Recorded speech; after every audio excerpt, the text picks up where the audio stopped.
Ms. Arsenia.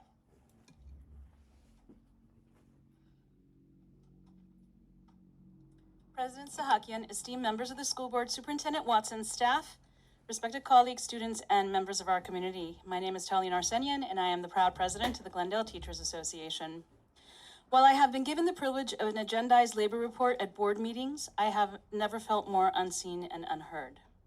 While this board has repeatedly stated that it wants a collaborative relationship with labor partners, your actions have not provided the space for such a relationship to thrive.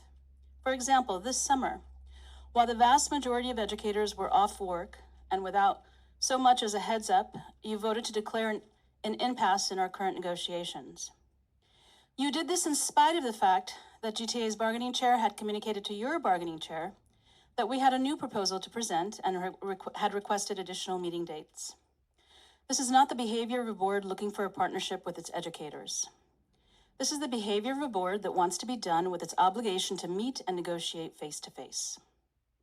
Furthermore, some of your public comments to the press in our community have left me confused. For example, President Sahakian commented to the Glendale News Press that he looks forward to mediation bringing a, and I quote, transparent review, end quote, of GUSD's proposals. Comments such as these betray a lack of understanding of what mediation entails. In fact, both parties have already had to sign an agreement outlining how mediation will actually be less transparent than normal negotiations. State mediation and conciliation services required the parties to sign said agreement before the first mediation date, agreeing to not publicize details of mediation. I am worried that in the minds of this board, mediation and the impasse process generally is something much different than what it actually is. The mediator is not an accountant or school finance expert. The mediator is not a public official subject to public scrutiny. The mediator's only job is to convince the parties to settle, regardless of whether that settlement is best for Glendale students and educators.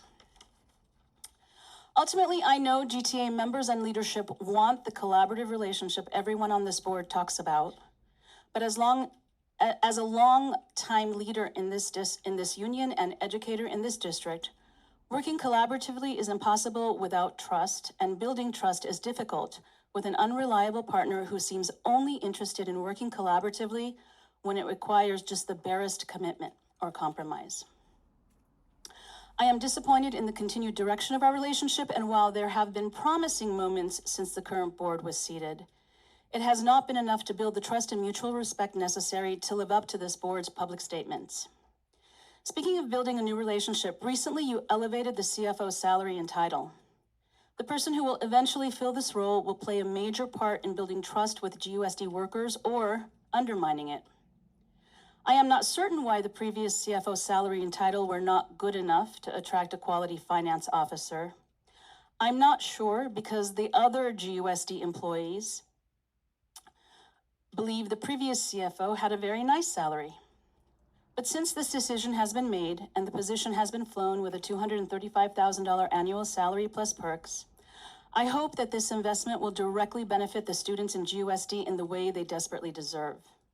I hope that this new Assistant Superintendent of Finance will bring both intelligence and creativity to the office and get straight to work on day one rewriting GUSD's current budget in a way that, number one, gets us to a quick and fair settlement and mediation, and number two, allows this board to unhypocritically brag about how your budget is aligned with the board priorities you often reference, namely prioritizing student achievement and working collaboratively with labor. In another attempt to be seen and heard, let me reiterate the theme of my labor reports. Stop budgeting monies away from the quality of experiences students receive. Stop overpaying to outsource union jobs. For example, you have more outsourced SLPs than in-house SLPs, which means you are overspending for SLPs. One SLP I spoke to yesterday said they could be making $39,000 more annually for the same step and column at LAUSD, but you would rather pay a company than offer competitive salaries. Stop contracting with third-party corporations who regularly hike up their fees at rates higher than what you are willing to give in-house employees. For example, just from today's board report, First Student School Bus Services is getting an 18.95% raise this school year.